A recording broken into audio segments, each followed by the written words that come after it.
Okay, I think I'm recording. Let me just double check. Okay, so this is Artie Aster, and we're going to actually do a live, just for the fun of it, episode of B Sharp and C.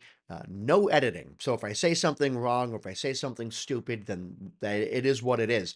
But I wanted to do another Lady Gaga song because a lot of the people in the comments have been asking me to review another Lady Gaga song. And it's difficult to go through and find Lady Gaga songs you don't know. So I chose the song Bad Romance. It's live at the Sydney Master Hall. It's from I think 14 years ago. Yeah, 2011. Have no idea. It's published by Interscope Records, so I have no idea if they're even going to allow me to post this review. But I'm going to do it live because I really haven't done like a complete live episode, right? And I gotta say, it's the morning time. In the morning, sometimes I cough, so I might have to turn my head and cough. Um, the way my microphone's set up for some reason is that it tends to edit out the coughs on its own. I have to check that out, but I believe there's some type of um I don't know if it's oh God, I can't think of the word. You see, this is why I don't like doing live episodes because my brain doesn't function. I can't think of the compression. Thank you.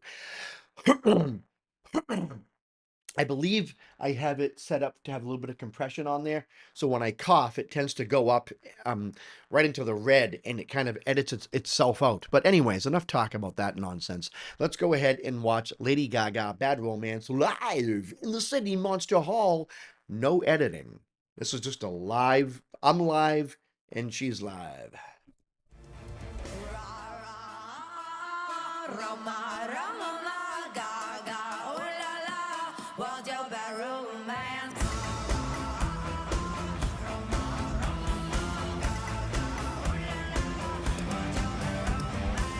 I want your ugly, I want your disease. I want your everything as long as it's free. I want your love, love, love, love. I want your love.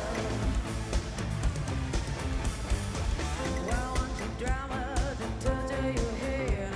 I want you never studied yes and understand. I want your love, love, love, love. I want your love. Put your paws up. Come on. So I feel bad for these fans right here who are watching Lady Gaga through some type of catwalk or whatever that is, those that staging right there.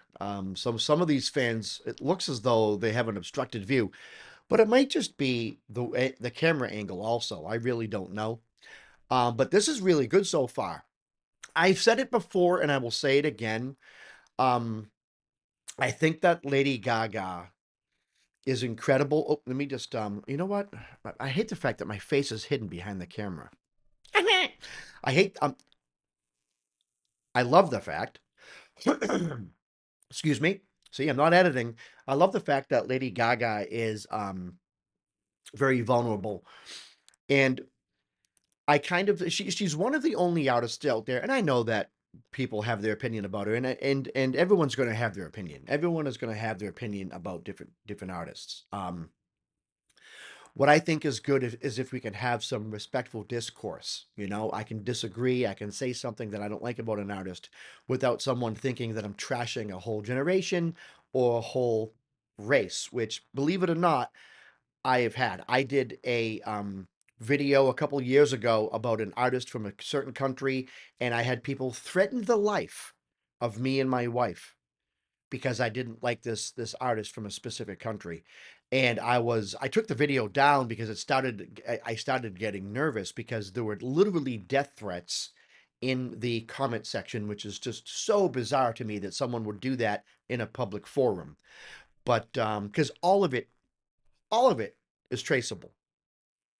All of it, even if it's a burner account, it's traceable. So I just think that's funny. But anyways, going back to Lady Gaga, I've always thought that she has found a way to deal with her insecurities and to deal with her vulnerableness by using her music, using her art and using her performances and her songs and everything as a weapon and as a shield. And you really do see that in this performance here. Um, it's one of the things I like about Lady Gaga is that years ago, when she first came out, she was otherworldly to a lot of the fans back then who were of a very much younger generation. And then as she began to appeal to people with multi-generational, she almost kind of changed how she dealt with it. And she's constantly in the spotlight, which is going to say and do things that not everyone agrees with. I get it. I want your ugly, I want your disease. I want your everything as long as it's free. I want your love, love, love, love. I want your love. So it's in the key of A minor. I know that. It's bouncing around. It's like A minor to F to G. So it's like a 1 flat 6 flat 7 1 type of thing. Kind of like that. Well, I want your drama to touch your head.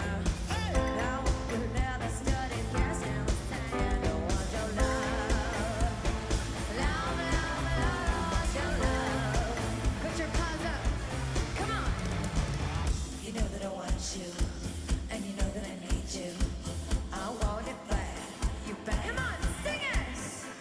I want your love and I want your revenge. You and me could write a bad romance. I want your love and all your love's revenge. You and me could write a bad romance.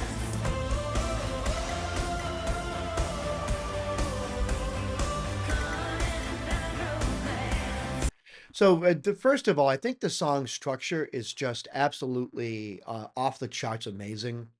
The simplicity to it, but there is, it's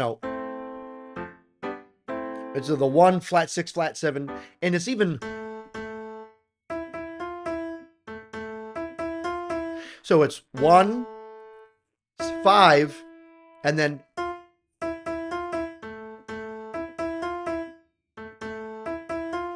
So it's 5 and then flat 6. When you throw the flat 6 into a riff that's in a minor key, you're going to get some weird Mediterranean slash Middle Eastern sound to your music. Sting does it all the time when he's in the key of E minor. He'll be like,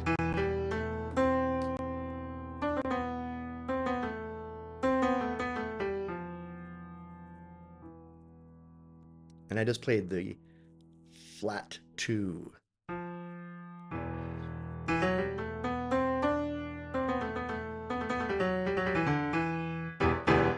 I think I need a new interface. I tend to get a lot of, when I stop playing the piano, I get a lot of glitching.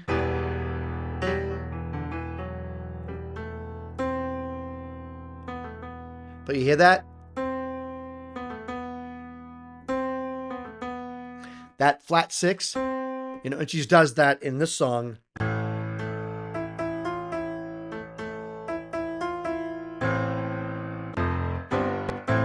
Sorry about the glitching. I need a new interface. I just don't think it's processing the notes properly. But even this part, it's just everything about the construct of this song where you have this weirdness in the beginning, and then the singing, and then it kind of, there's like a breakdown before you get into this part here. So this song has so many parts to it. It's only a minute and 22 seconds, and we've already done so much.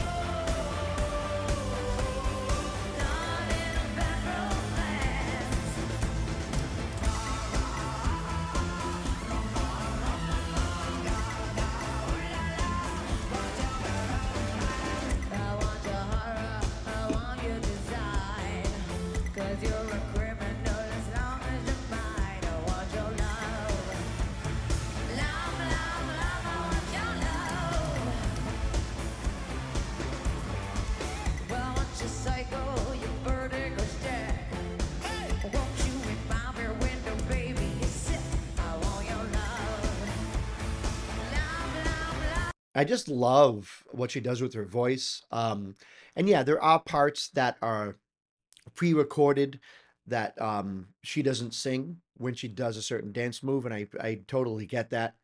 Um, there was a part maybe back here.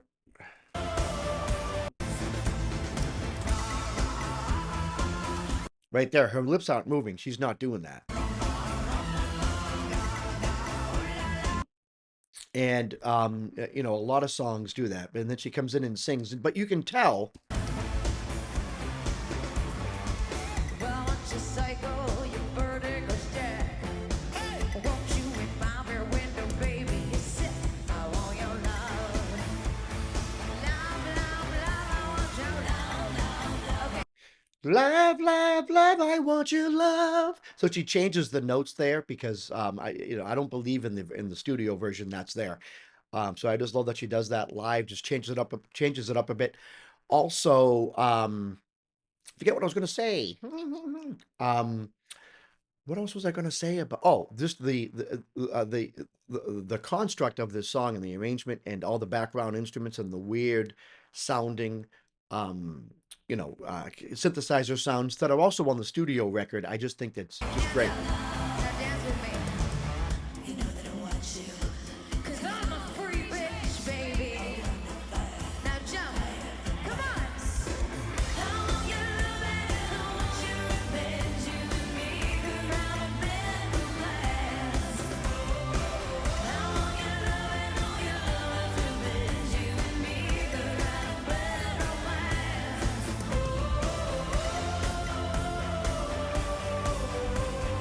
Caught in a bedroom, hands up.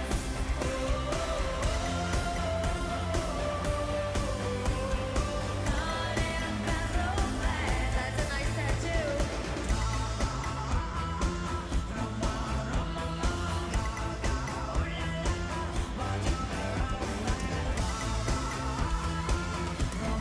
This is that staging that she's walking on. This doesn't look like a huge venue, which is actually kind of cool when you stop and think of it, because Lady Gaga being such a huge star. I mean, I don't see it. I don't get the impression that this Sydney Monster Hall is all that big. Walk,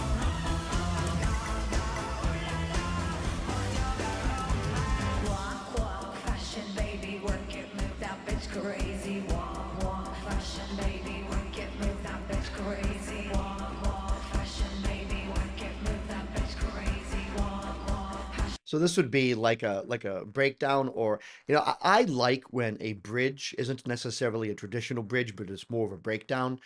Billy Idol does that a lot. Dido does that a lot. Um, a lot of bands do that. Instead of actually having a traditional bridge that you would think a song would have, they do some kind of cool little breakdown.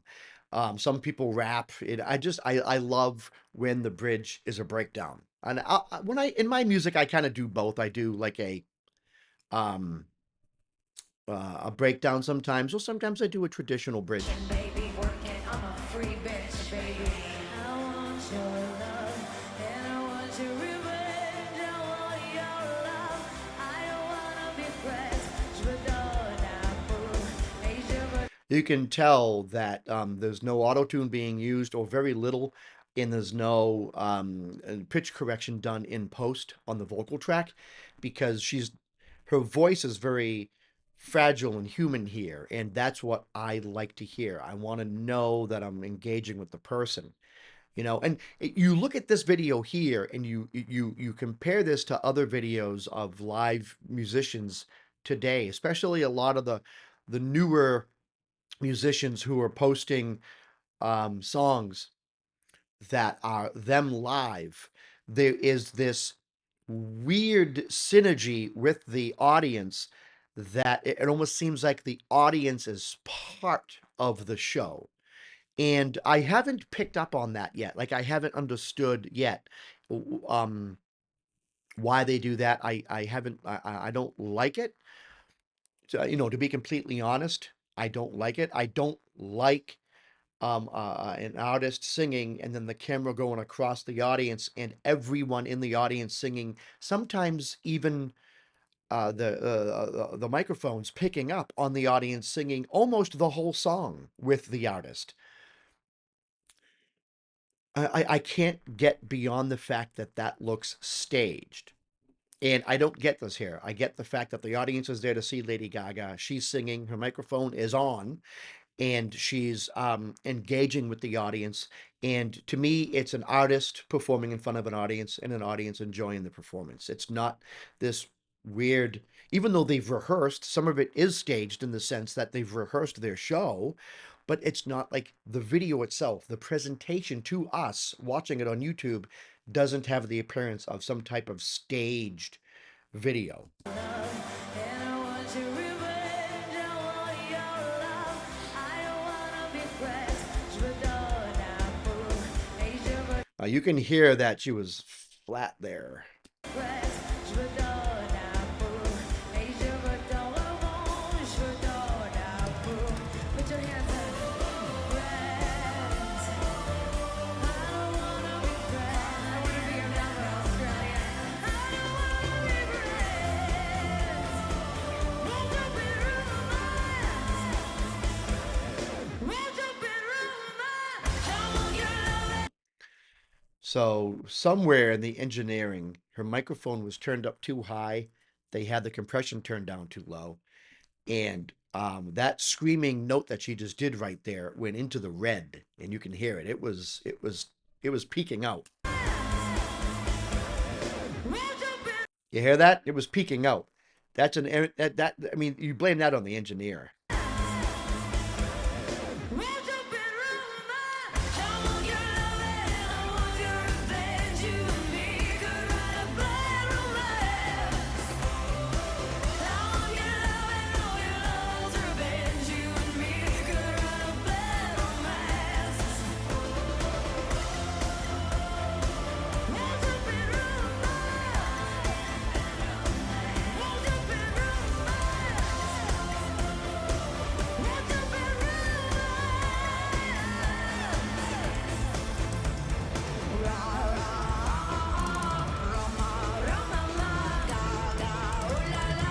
Won't you be All right, so this is unedited, so I'm just going to tell you, I'm going to make that go down, and here I am. We are at 17 minutes and 40 seconds into the video so far. Okay, so right away, so if I did have to give this a score, and I guess I could because I never saw this performance before. So if I was to give this a score, I would give it, my gosh, probably an 8.9 or 9.0. I'm going to go with a 9.0 because of the frailties in her voice that were allowed to shine through, because of the fact that there was some organic, um, not some, it was just an organic performance. Um, and something that I'm noticing about Lady Gaga as I continue to listen to her music, as I continue to become a fan, because I wasn't a fan of hers decades ago. Something that I've really come to love about Lady Gaga. Um, take all of the talk about how famous she is and put it aside. Look at it from either a music fan or a musician, if you're a musician, or from a musician's point of view. Um, she's incredibly imperfect.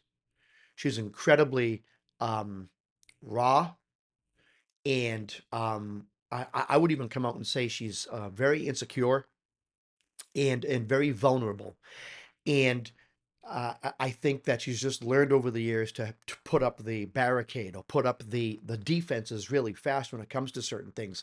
But go back and watch this performance. The dancing wasn't all that great, especially by Lady Gaga. I mean, she was doing the thing, right? But watch the supporting dancers. Watch the supporting dancers as she's doing her thing. That the supporting dancers are nailing it, and rightly so. Lady Gaga calls you up and says, "I'm gonna give you." I don't know how much she pays. I'm just gonna say 30,000. I'm doing a tour for 3 months. I'll give you $20,000, $30,000 for to come with me for 2 months, and she pays each dancer the same, right? Um, You bet your bottom dollar the dancers see what I mean about the morning? You bet your bottom dollar. See, normally I would edit all that out. You bet your bottom dollar that the dancers are going to go in there super prepared and ready to dance their best because that's their livelihood. So if you watch the supporting dancers, they are just like in sync. They're doing the moves. They actually look really polished doing it, even though I don't even know what this means, right? Um, Lady Gaga, when she does it, you can tell she's just doing it. She's not as polished, and I'm sure she has rehearsals and things like that, but she's not perfect. She doesn't make she's not even making an effort necessarily in this case here to be perfect in that. She's going out there and she's performing the song come what may. And I can guarantee you that's what's going through her mind. She wants to make the best performance possible. She wants to go out there and do her absolute best. But she's leaving room. She's not over worried about it. She's leaving room for if my humanity comes out, if I make a mistake, if I'm not perfect, then that's okay because I am who I am and I've gotten to where I am because I am who I am. And I think that it's refreshing to watch. It's refreshing to watch. On top of it, you have a lot of great music. Now, let me just look up here who wrote Bad Romance. Now, I want to see because I saw an interview with her not too long ago. Let me see if I can go full screen for y'all. Bam. Who originally did Bad Romance? Lady Gaga. Bad Romance is a song by American recording artist Lady Gaga. It was released. This is the lead single from her third EP and second major release, The Fame Monster. Gaga has said that the song is about being in love with a best friend. There are some lines such as, oh, sung in French. Those lines that were sung in French, I think that's when she kind of went flat, at least in my opinion. It reached number 1 in many countries, including Canada, UK, Germany, France, Italy, Spain, while reaching number 2 in the US and Australia. It was certified. Wow. So she wrote it. Very, very, very interesting.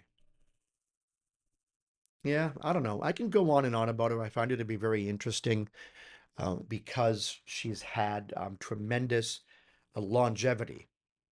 And she kind of, like Taylor Swift, kind of changed her appeal to the masses, and I think that that's good.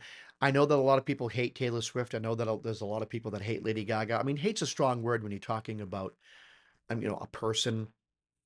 But I know that a lot of people don't like Taylor Swift and they don't like Lady Gaga. But they are running a business, and I think, and just like Madonna, who was smart about her business, when you're running a business, if you can separate the two, here's my product and my art, but it's being sold. It's being sold. I'm running a business, and this is my worth right here. And then you kind of compartmentalize and then use the business aspect of things. And because I know there was some criticism over Taylor Swift, I think and correct me if I'm wrong, but I think she just recently turned down doing the halftime show for the Super Bowl.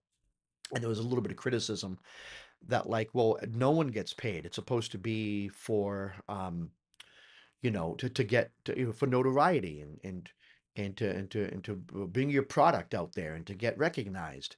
And I believe, and I'll have to go back, and if I'm misquoting, I apologize. So just take it with a grain of salt for now. But I believe she said something along the lines of she doesn't need advertisement, and she doesn't. I mean, Taylor Swift, you'd have to go to the moon to find someone who's never heard of the name Taylor Swift. Um, so she doesn't need the advertisement, and she knows her value, and she doesn't want to work for free. That's the impression I got. I read only the half the article. I don't like the way articles are written, especially today. Years ago, you can pretty much tell by 30% of the way down through the article, you're going to get the meat and potatoes of what's being said.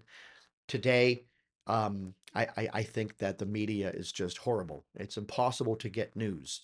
Um, nowadays. You have to kind of fight through all the nonsense in order to find any information. So I think I read like half.